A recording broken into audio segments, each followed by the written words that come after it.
Election മത്സരിക്കാൻ ആരെങ്കിലും സമീപിച്ചിരുന്നു? സത്യസന്ധമായിട്ട് ചോദ്യം, ആരെങ്കിലും സമീപിച്ചിരുന്നു? ആരും സമീപിച്ചിട്ടില്ല. ഇല്ല. ഇല്ല. പത്തനംതിട്ടയിൽ BJP സ്ഥാനാർത്ഥിയാവും എന്നൊക്കെ പറഞ്ഞൊരു എൻ്റെ കല്യാണ വാർത്ത പോലെയായിരുന്നു. കല്യാണ വാർത്ത പോലെ തന്നെയാണ് സോഷ്യൽ മീഡിയയിൽ ആഘോഷം ഉണ്ടായി.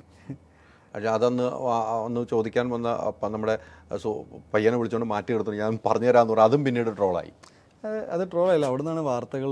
അപ്പോഴാണ് ഞാൻ സോഷ്യൽ മീഡിയയുടെ അല്ലെങ്കിൽ മീഡിയ എങ്ങനെയൊക്കെ ബിഹേവ് ചെയ്തെന്ന് മനസ്സിലായത്.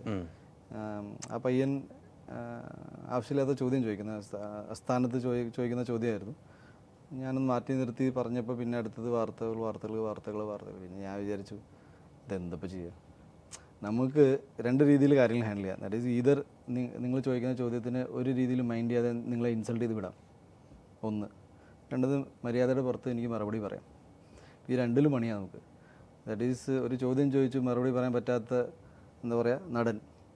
അതെ, ചോദ്യത്തിന് മറുപടി പറഞ്ഞു കഴിഞ്ഞാൽ അത് ഒരു മീഡിയ കൃത്യമായിട്ട് തന്നെ ഇന്നതാണ് ചോദ്യം, ഇന്നത് മറുപടി എന്ന് പറഞ്ഞു. ഒരു ടൈപ്പ് മീഡിയ മറ്റേ ക്ലിക്ക് ബൈറ്റ് പറഞ്ഞിട്ട് വേറെ ഈ ക്ലിക്ക് ബൈറ്റിൽ കയറിപ്പോയ സാധനമായിരുന്നു അത്. പിന്നെ ആ പയ്യനും അരി മേടിക്കാനായിരിക്കും ചെയ്യുന്നത്. പിന്നെ നോക്കുമ്പോൾ എല്ലാവർക്കും അരി തന്നെ പ്രശ്നം. ഏറ്റവും കൂടുതൽ വേദനിപ്പിച്ച ഒരു സന്ദർഭം ഏതായിരിക്കും ജീവിതത്തിൽ?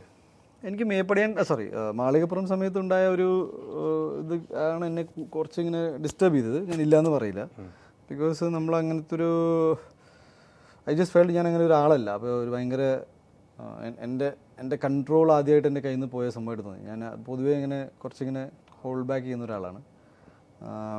പിന്നീട് ഞാൻ മനസ്സിലായി ഒരാൾ അറിഞ്ഞുകൊണ്ട് ഇങ്ങനെയൊക്കെ ചെയ്യുമ്പോൾ തെറ്റൊന്നുമില്ല എന്ന് വിചാരിച്ചു.